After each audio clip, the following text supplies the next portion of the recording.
Hey everybody out there, it's Timothy here with Mana Rocks, and welcome back to the channel. Mana Rocks is still here. I had a couple problems come up. We're not going to dwell on it too much, but a broken computer and a second job made it so that it was very hard to record videos. But if any of my loyal fans out there, all three of you, were hoping that Mana Rocks would come back, well, we're going to come back with some Modern Horizons content here, and we should be here to stay. You can let me know. The video quality should be a little bit better. I'm using a different recording software, and I also have a different microphone now. So let me know what you think of the quality change for this type of video. Hopefully everything shows up on screen nice and crisply, and my voice is not too loud or too quiet or anything like that. Feedback would be great here. But as far as our topic today, we're going to talk about Modern Horizons, and we're going to break down the draft archetypes. This is going to be a two-parter. I'm going to go over 5 of the archetypes in this video. Probably the more straightforward archetypes, I would say, the ones that are easier to just kind of pick and pull out. And then in the second part, we'll go over the other 5. Worth noting that Modern Horizons is going to be an extremely complicated set due to how many keywords are floating around, how many new card designs there are, and just how many weird things they kind of played around with in this set. There's a lot of interesting things going on, but thankfully they stuck to the typical 10 archetype build for the set. So each color pair is, really focused on doing one thing, and there's some overlap. So thanks for watching. Before we get into the first archetype here, make sure to subscribe below. You can find us on Twitter at MTG_Manarocks, and let's go ahead and talk some Modern Horizons. So we're going to break this down one archetype at a time, starting with a pretty straightforward one that should be very easy to grasp here, and that's red-black goblins. So the red-black color pair wants you to draft as much goblins as possible, as many goblins as possible. It's worth noting right off the get-go here that there is a strong tribal theme running throughout here, and the entire set is almost built around the changeling mechanic, which whenever changeling appears on a card, it means that that card is all creature types. So even if it doesn't say goblin on it, if it has changeling, it is a goblin or a sliver or whatever other creature type you need it to be. So I'm not going to show too many changelings here. I'm going to show the specific goblins, but keep in mind changelings fit all of these tribal themes as well. And, the goblins are pretty straightforward. They will say the word goblin on them, and they will care about how many goblins you have or interact with goblins in some way. It shouldn't be too hard to figure this out. Some of your key cards here that are just going to be better in a goblin archetype than any other color pair. You have Munitions Expert, which is your red-black uncommon card. I believe every color pair has an uncommon gold card, and nothing more straightforward than Munitions Expert. It comes down at instant speed and deals damage to a creature or planeswalker equal to the number of goblins you control. Cool thing about this one is that it doesn't play very well in other decks. It's not something that non-goblin decks are interested in splashing for. So if you end up being basically the only goblin drafter at the table, you should be able to wheel cards like this quite often. Goblin War Party is going to clearly be better in a goblin deck than any other red deck, although it's not just a goblin card, right? There is a strong sacrifice theme running around here, which we will get to when we talk about the green-black deck in the second video, but red-black also has a lot of sacrifice energy going on, so Goblin War Party, kind of fits that build too. Same with Sling Gang Lieutenant, which is a small siege gang lieutenant. Lets you sack goblins to kind of dome your opponent for life, and also comes down and makes a couple goblins. One thing to note here about the goblin archetype, about red-black, is that most of the really good goblins are uncommon, and there are very few actual common goblins, minus the changelings. None of the changelings are especially busted at common, so you're not really adding too much, but a lot of the common goblins just aren't very good, which means that this archetype will only really come together if you get the payoffs in the uncommons, and some people might be interested in your Sling Gang Lieutenant and other cards like that, but your Munitions Expert is really the key card here, and if you find that goblins are going late in the pack, it might be something to move in on. You can really get rewarded for being the only person in an archetype like this, even though some of your cards will be sought after by other people drafting, say, just black-green decks or something along those lines.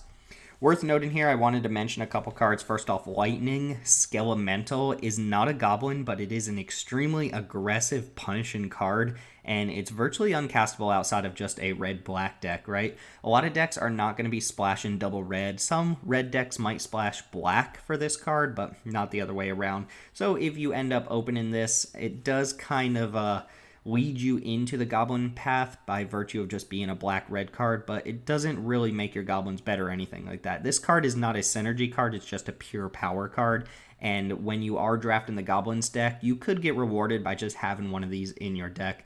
I don't think you should be first picking this card and then saying, oh, I'm going goblins, because there's no real synergy there, but just be on the lookout for it. It's something to keep in mind. There's also the common equipment, which is Amorphous Axe. It's a 2-mana equipment, 3 to equip, and it gives the equipped creature +3/+0 and makes that creature every creature type. This is just a good way to turn small creatures into threats. Goblins tend to be 1/1s, or at least the tokens do. In fact, most of the payoff goblins are also 1/1s, and Amorphous Axe, or any way to buff if you happen to get one of the mythic rare swords, then those are just good ways to turn an army of 1/1s into actual threats. So I do think Amorphous Axe will be better in this archetype than most of the other ones. But yeah, red-black goblins, pretty straightforward. You want to look for that keyword goblin, and you want anything that pays you off for it. Otherwise, you're just playing kind of a go-wide aggro deck. And, this is the type of deck that'll play your combat tricks and your reckless charges and things of that nature. And you also get the black and red removal, which tends to be pretty good in a set. Next up, we have an archetype that I'm super excited for, and I'm sure a lot of other people are too. This is kind of Combat Tricks, the archetype. It's blue-black ninjas. So we have the return of ninjutsu here, which is a mechanic that a lot of people have not played with, and it's a little bit weird. So the way ninjutsu works is if you have a ninjutsu creature in your hand, and you're attacking with a creature, and they choose not to block, you can reveal the ninjutsu creature in your hand and pay its ninjutsu cost, and you return the unblocked creature to your hand, and now the ninja is coming in attacking. So it basically replaces one of your unblocked creatures with the ninjutsu creature that you reveal. And the ninjutsu costs tend to be way less than actually just casting the card. For instance, their uncommon, Ingenious Infiltrator, is 4 mana for a 2/3 that says you draw a card whenever one of your ninjas deals damage to your opponent, which by itself is already fantastic, but you can ninjutsu this bad boy in for just blue-black. So you get a huge discount. You need to find a way to make your creature unblocked. You can't ninjutsu until after blocks are declared, and if they choose to block your creature, you just can't ninjutsu it. So you're looking for ways to kind of cheat around your opponent's blockers. And if you're playing blue-black and you're playing against a savvy opponent, a lot of times they're going to know about ninjutsu, right? Unless they're going into the set completely blind or something like that, they're going to know that you could have ninjutsu cards up. Now, there are some situations where you're just attacking with enough creatures that they can't even block, or maybe you have some evasive creature like a flyer or unblockable creature or something like that, and you can choose to ninjutsu in your cards. I think Fallen Shinobi, the rare ninja here, or rather the gold ninja, I believe there is one other rare ninja in this set. It's really good, right? You just read it. Whenever it hits your opponent, you get to exile the top 2 cards of their library and play those cards without paying their mana cost. That's really broken if this gets in there, and it's really worth supporting as well. The cool thing about these ninjas is most of them are just castable and good on their own, even if you don't get to cheat them into play. But be wary if you're going to like your first and maybe only draft of this set and your opponent's playing blue-black and they're making a really weird attack into your creatures. Maybe they're putting a bunch of 1/1s attacking into your 2/2 or something like that. They're probably trying to ninjutsu in something, and it's just worth noting that they can do that. If you are going to do any sort of research on this set before going into the set, I would make sure you know what all the ninjutsu creatures are or what all the ninjas are that they can kind of pop into play, because you don't want to get caught unexpected by just choosing not to block something.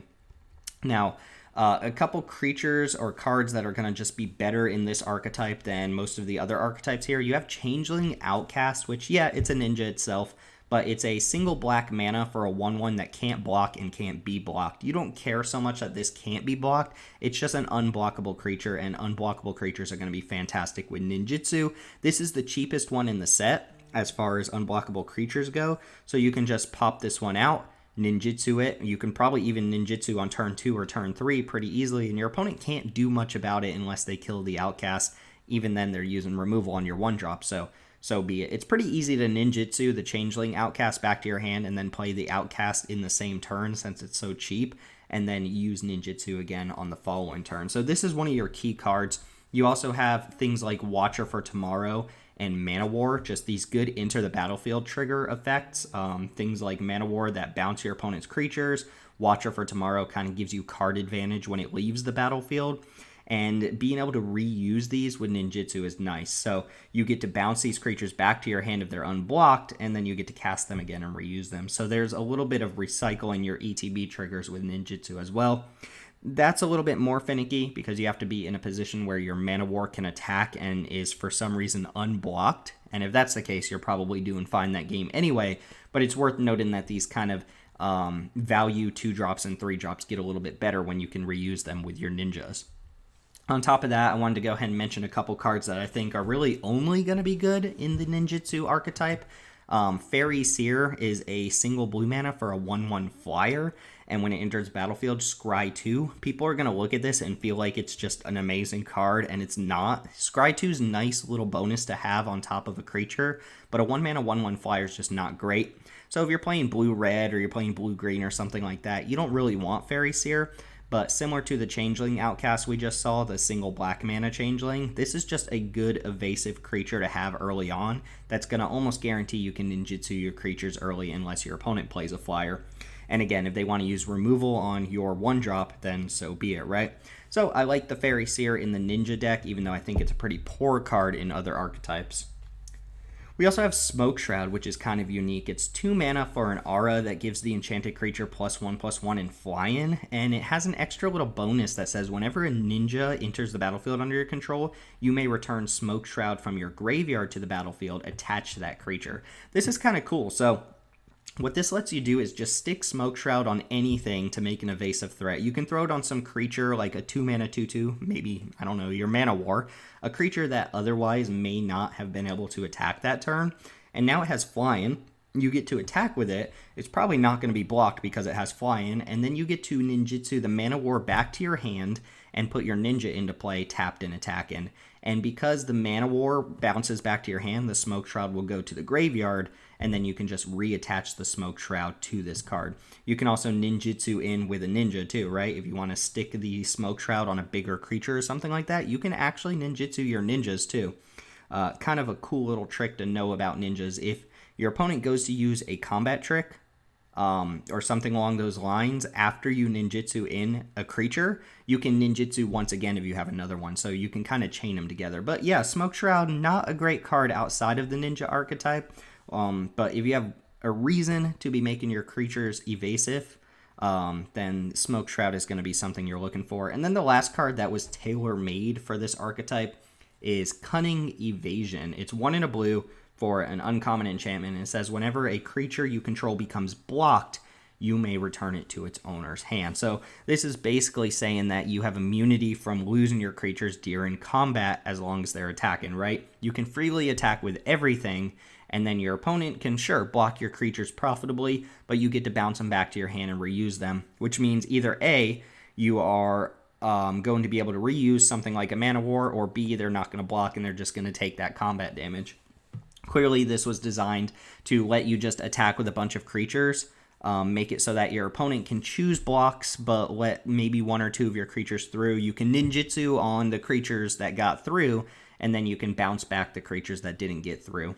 That way you're not actually losing creatures. You will lose some tempo because you bounce the creatures back to your hand. It's not like it just untaps them and removes them from combat. They actually get removed from the field, so you have to recast them, but that's not necessarily a disadvantage either.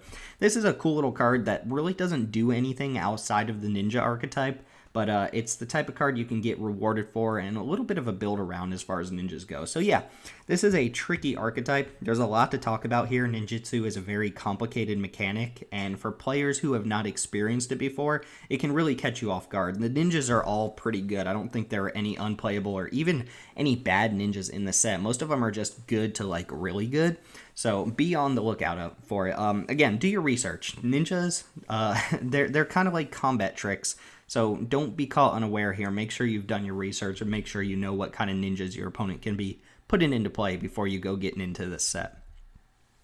Next up, Red-White Slivers. This is going to be very similar to Goblins in that it's just kind of like an aggro tribal synergy, tribal archetype, right? So yeah, there are 5-color slivers. I do want to mention that, but for the most part, slivers are centered in red-white. So if you end up drafting a quote-unquote sliver deck, or you feel like after pack 1 you've got a bunch of slivers, my recommendation would be to try and stick to red-white. Don't go branching off into a bunch of other colors, unless you open the first sliver and you just really want to do it. So there's a couple really good rares. The main one is Cloud Shredder Sliver, red and a white, for a 1/1 that gives all of your slivers haste and flying. Note that these are templated like the newer slivers, where they only affect your slivers. So if you're a commander player and you're used to some of the slivers affecting all of the slivers on board, including your opponents, none of those slivers in this set do that. They only affect yours. So don't worry about giving your opponent random buffs or anything like that.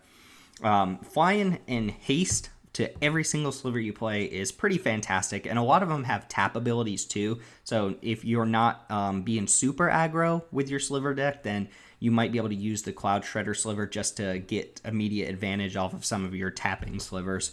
We have a Lava Belly Sliver as the marquee uncommon here. It's 1 red and a white for a 2/2, and it says slivers you control have, when this creature enters the battlefield, it deals 1 damage to target player or planeswalker, and you gain a life. So every single sliver comes down, gains you a life, and deals damage to your opponent. There aren't too many planeswalkers to worry about. This isn't War of the Spark, guys. Calm down. Lava Belly Sliver seems really good. It pays you off for having a bunch of slivers, and while there aren't too many token generators, there's 1 or 2 cards that can make multiple slivers or multiple changelings, things like that. This will just pay you off for having a bunch of slivers in your deck. And similar to what we said for goblins and what we'll say for a couple other archetypes moving forwards, is changeling is just huge for these decks. It doesn't really even matter what the changelings are, right? If you're going for a critical mass of slivers and you just don't really even care what the slivers are, you just need more of them in your deck, then pay attention to the changelings, right? Those won't wheel as often as something like Lava Belly Sliver. We can say the same thing about all the slivers that we said about the goblins. If nobody else at the table is drafting these cards, you're going to get hooked up with some of these cards. Like Lava Belly Sliver is just not a card people are going to splash for because they're not playing slivers, right? You're not, unless, again, you have the first sliver or something like that, you're just not splashing for these. So you can get rewarded with cards like these pretty often if you read the table right and you realize which archetypes are open. We have Spiteful Sliver at rare as well, which is a 3-mana 2/2 that gives all of your slivers the ability to deal damage to target player or planeswalker whenever they're dealt damage, so you get to kind of rebound damage. Notice that the power and toughness on a lot of these slivers is not very high, so you're looking for ways to buff them, or you're just looking for alternative ways to get in damage here. A couple of the notable uncommons here. First Sliver's Chosen seems absolutely nuts to me. It's 4 and a white for a 3/3 that says sliver creatures you control have Exalted. And for those of you who don't know, Exalted means that whenever you attack with a single creature, it'll get +1/+1 for each Exalted creature you have. So if you have 5 creatures on board with Exalted, 5 slivers in this case, and you attack with a single creature, it'll get +5/+5. Exalted is a way to make it so that you don't have to commit all of your creatures into combat. You only have to commit 1 creature, and it'll reap the benefits of being huge just because Exalted. So if you've ever played with, I believe it's Sublime Archangel, is that the name of the card? Used to be a mythic rare that gave all your creatures Exalted, and First Sliver's Chosen is doing something very similar to that at uncommon for a very specific archetype. So you could get hooked up with this one. There's also Enduring Sliver, which is 1 and a white for a 2/2, just a bear, and it gives all of your slivers Outlast, which means you can pay 2 mana, tap it, and put a +1/+1 counter on it, only at sorcery speed. So if you played Khans of Tarkir, you know how Outlast works.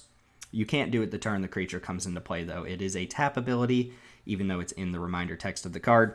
And then we also have things like Blade Back Sliver, 1 in a red for a 2/2, another bear that has Hellbent, which means you can activate the ability only if you have no cards in hand, and that one lets you tap your slivers to deal 1 damage to target player or planeswalker. So these last couple cards are how the sliver deck kind of differs from the goblin deck. The goblin deck just wants to play a bunch of goblins and attack. That's their whole game plan. If they're not attacking, they're not winning, right? There might be some sacrifice energy that gets them incremental advantage, but for the most part, the goblin deck is going to have to get into the red zone to win the game.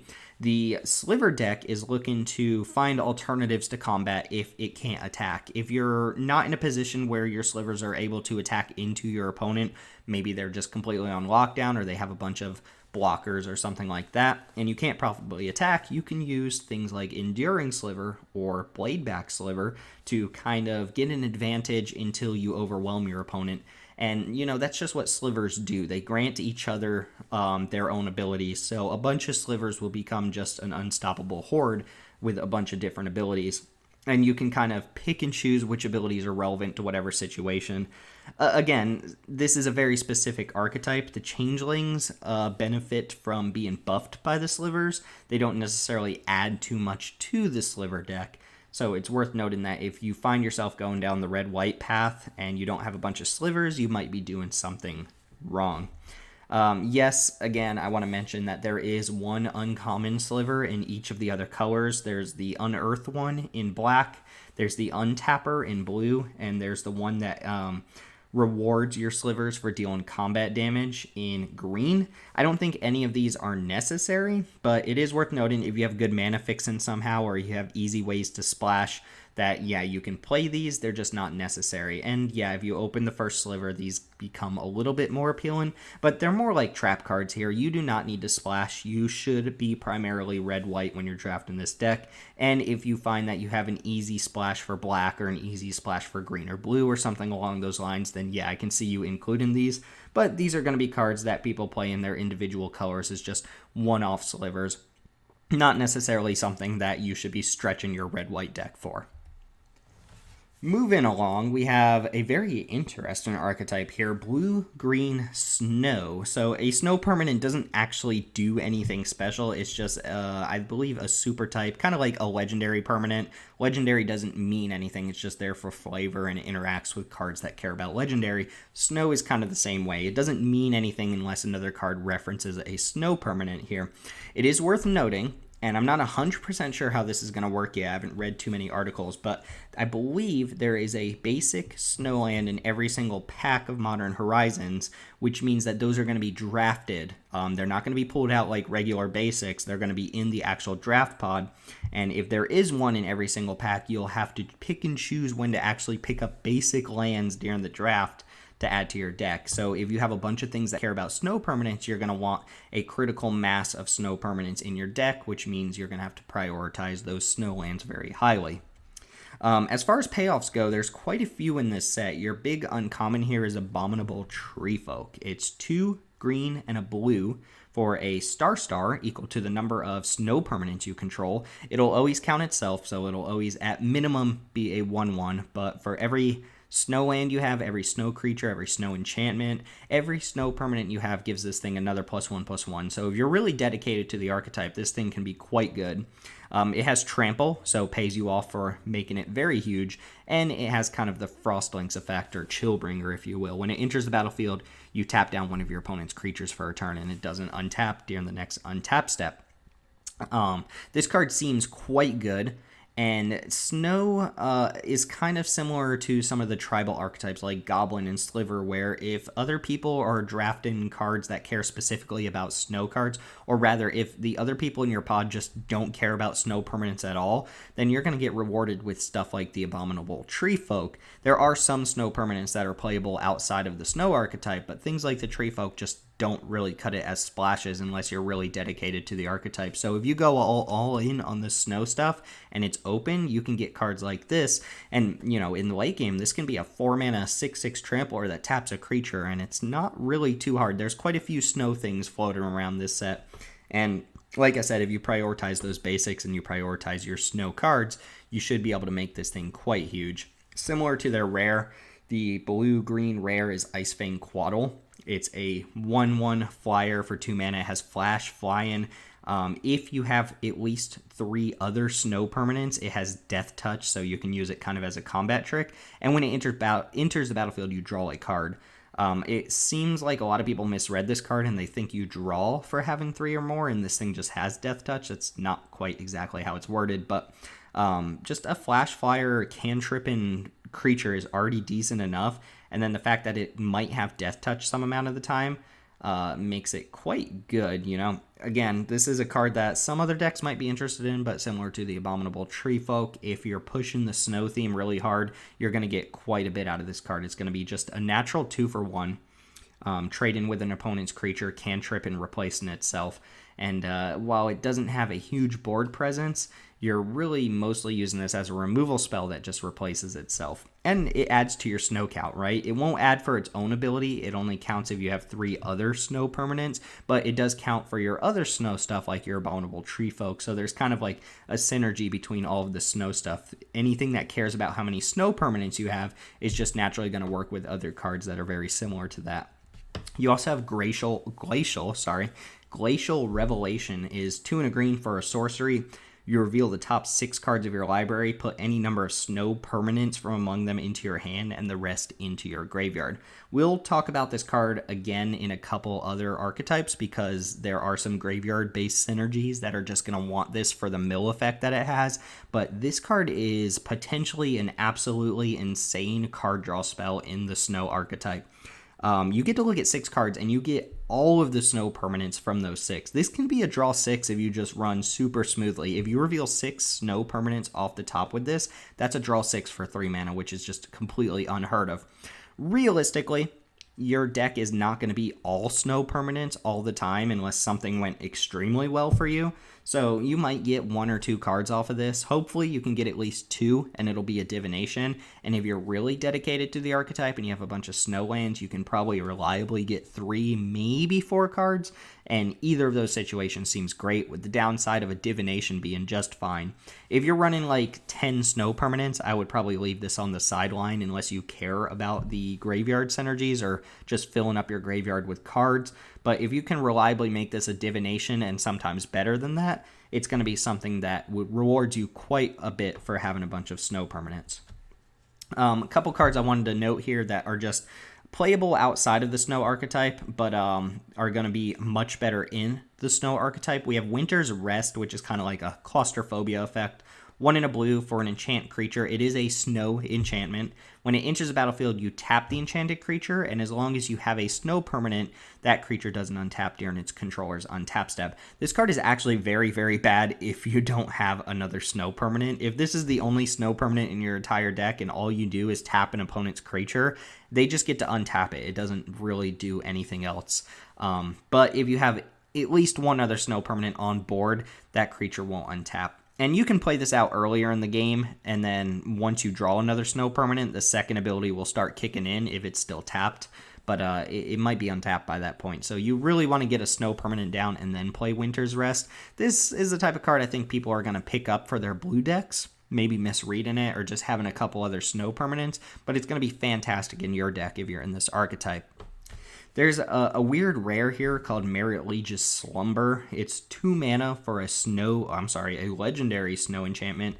And at the beginning of your upkeep, not beginning of your upkeep, whenever it or another snow permanent enters the battlefield under your control, you scry 1. So it's just 2 mana, scry 1 on its own, and that's all it does. And then you get extra scries every time a snow permanent hits your side of the battlefield, which is kind of cool. If you play a snow basic, you get to just scry 1, and scry 1 on an untapped land is a nice little bonus. And then the real payoff here, what you're building towards, is once you reach 10 snow permanents, 10 or more snow permanents, on your upkeep, you sacrifice this and you get a Merit Liege, 20/20 flying indestructible creature that hopefully just wins the game. I do think it is possible to probably build decks that can crack this into a Merit Liege, but you need to be extremely disciplined and just basically take every single snow permanent you can. When you're drafting for money, you're drafting in real life, you're trying to make back some of the 30 or 40 bucks you spent to draft, you're not always going to go all in on an archetype. But if you're phantom drafting online or something and you open Merit Legis Slumber, pack 1, pick 1, you can probably just then slam every single snow permanent and just kind of stall the game out until this gets there. I think it's pretty sweet. And it shouldn't be too hard to get to 10 if your deck is, majority snow things, especially since they all scry towards more snow permanents. But I just wanted to mention this is a card that other decks don't really want. Unless they have a couple snow permanents, they might play them just to get the scries off of it. But for the most part, this is one of your rewards for being in the archetype. And then finally, Conifer Worm is a card that I think is just nuts on its own. So don't expect to get past this one late, like maybe Merrily Just Slumber might come late. But Conifer Worm is just playable in any deck that can play it. It's 5 mana, 4 and a green for a 4/4 Trampler. It's a Snow Worm. And for 3 and a green, you can give it +X/+X till end of turn, where X is the number of snow permanents you control. Since it's a snow creature, you'll always at least get +1/+1, but by turn 5, you'll probably have 1 or 2 other snow permanents on board. This card is really, really good in any green deck, and it seems absolutely ridiculously nuts in a snow-based deck. If you have 4 or 5 snow permanents on board, this thing is becoming an 8/8/9/9 trampler pretty regularly, and it's not a tap ability. You can activate that multiple times, so this can actually be a win con in a snow deck that might otherwise be missing some of its key pieces. And then last thing I wanted to mention for the snow archetype, there are a couple neat cards that interact with snow-based things that are in other colors.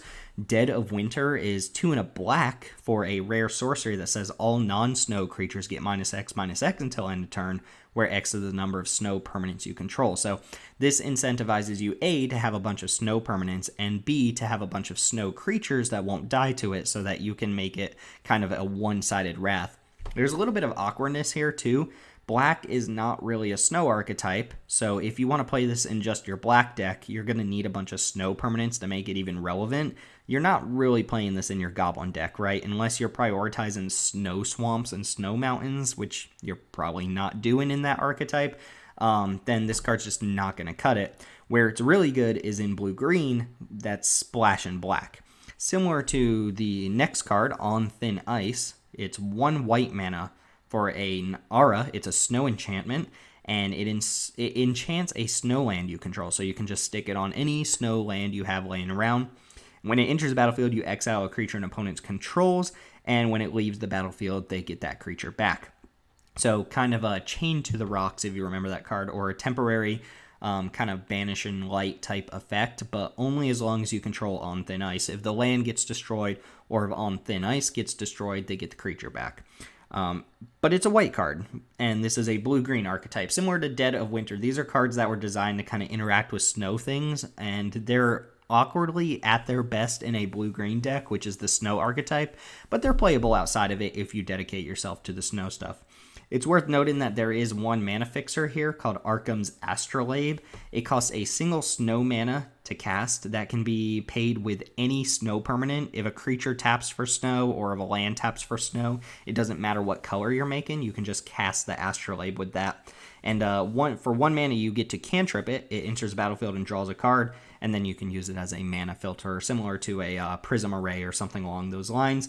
You pay 1, you get any color off of it. So it's a nice little way to kind of turn your Dead of Winter or On Thin Ice into a playable card outside of those colors. If you end up blue-green and people are just not interested in these snow rares, you might be able to pick them up and get rewarded with things like Arkham's Astrolabe, which is just not really a card other things want. Also note that Arkham's Astrolabe is a snow permanent. It's a snow artifact. So snow, a little bit weird here. This seems like an outlier. It doesn't really benefit from having a bunch of changelings. It doesn't have a lot of tribal stuff. It's kind of its own parasitic mechanic that requires you to have a bunch of snow permanents.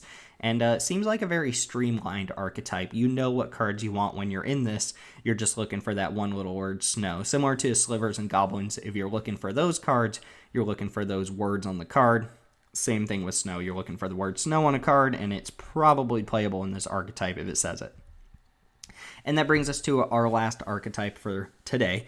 Remember, we'll do the other 5 tomorrow. A very, very well-supported archetype, red-green lands. And when I say lands, I should be a little bit more specific. Red-green cares about lands being in your graveyard.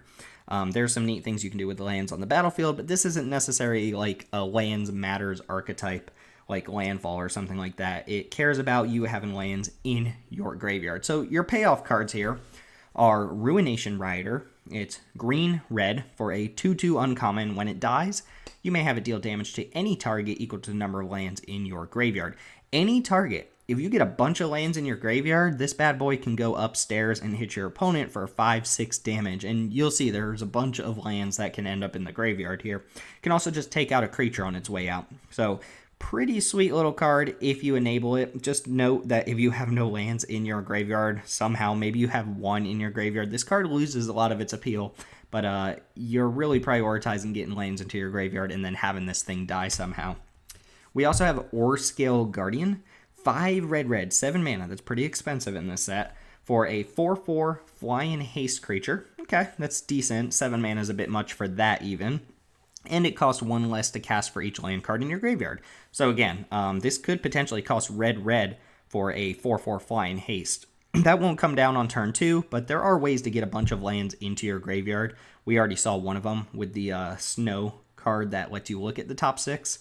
But yeah, Orescale Guardian, a card that looks pretty mediocre out just on paper in a basic red archetype, something like Goblins. Yeah, they're not playing this card. But in this archetype, this card becomes one of your biggest threats. And then we also have a common here that's worth note, Igneous Elemental. 4 red for a common 4/3 elemental. Again, pretty expensive on the vanilla scale, but it costs 2 less to cast if there's at least 1 land card in your graveyard. So it becomes 4 mana for a 4/3. Much better. And it has a pretty good effect. When it enters the battlefield, you may have it do 2 damage to any creature.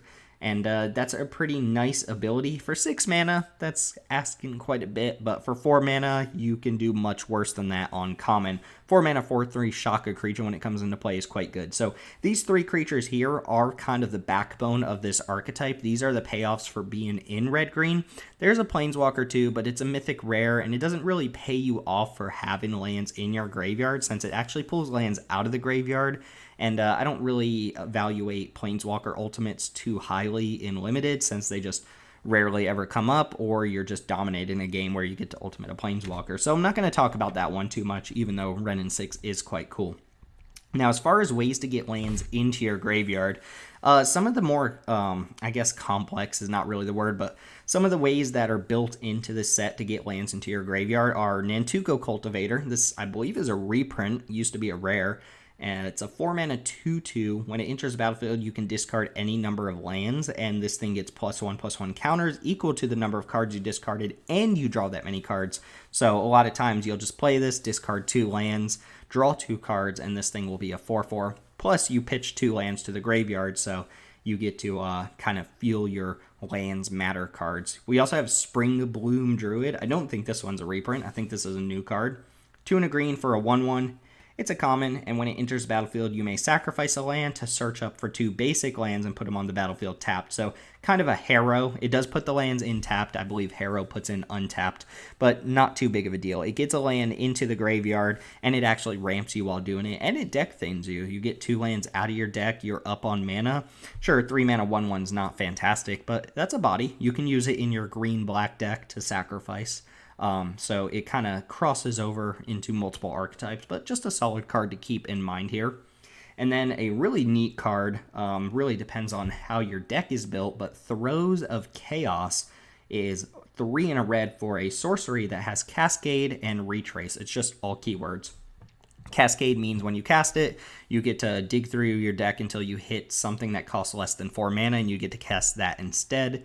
And then Retrace means you get to discard a land to cast this card from your graveyard. Kind of like Jumpstart, but you can do it over and over again. Every time you have a land, you can pay 4 mana to cast this. So a little bit of an awkward card, because you're always going to get something that costs less than 4 mana for your 4 mana, but you're using extra lands to cast this card. And it's just worth noting this is a good way to just get a bunch of extra lands into your graveyard. A couple other cards we'll go ahead and run through real quick. Lava Dart can sacrifice a mountain to flashback.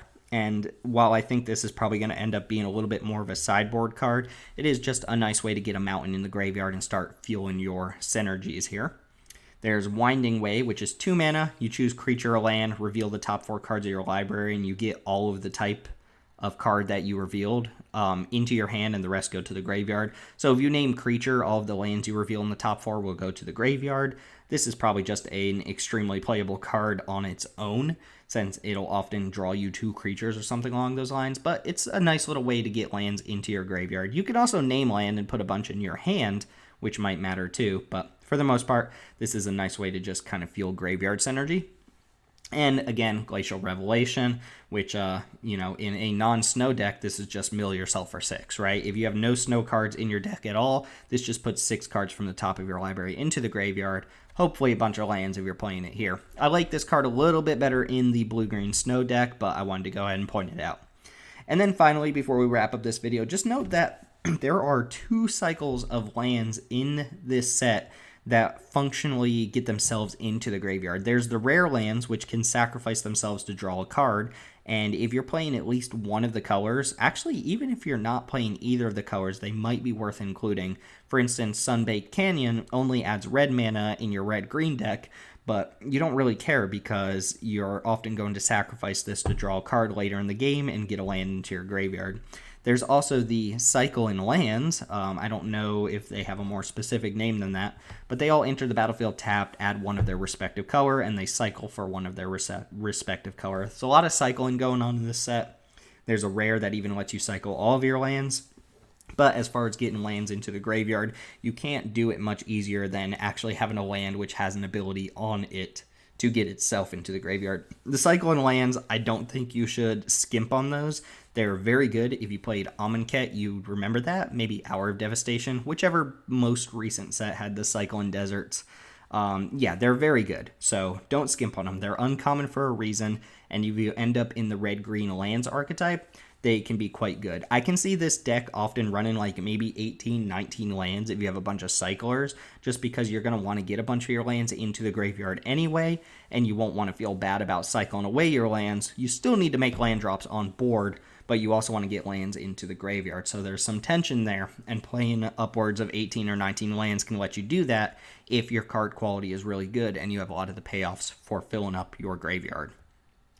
So that's going to go ahead and cut it. I've been kind of talking, so let me hear from you guys. What do you think about these archetypes? These were the ones that I thought were the most straightforward. Some of the ones we'll talk about in the second video are going to be a little bit more complex, like the green-white deck cares about creatures entering the battlefield every turn, which is a little unique, but we'll tackle that when we get there. With all that being said, I hope this is useful for you. We're not doing a full set review or anything like that. We're not going over every single card in the set because a lot of people will play this maybe once, twice, and move along. But I'm going to be playing in a Magic Fest, or a GP, if you will, for this set, and I want to make sure I'm prepared before my draft coming up this weekend. And I hope this helps somebody else prepare as well. Anyway, that's going to go ahead and do it for our Modern Horizons archetypes today. Join us maybe not tomorrow, maybe the day after for the other 5. And as always, subscribe below. Feel free to leave a comment or a like. Find us on Twitter at MTG_ManaRocks. And my name's Timothy. Thanks for hanging out with me. I'll see you all next time.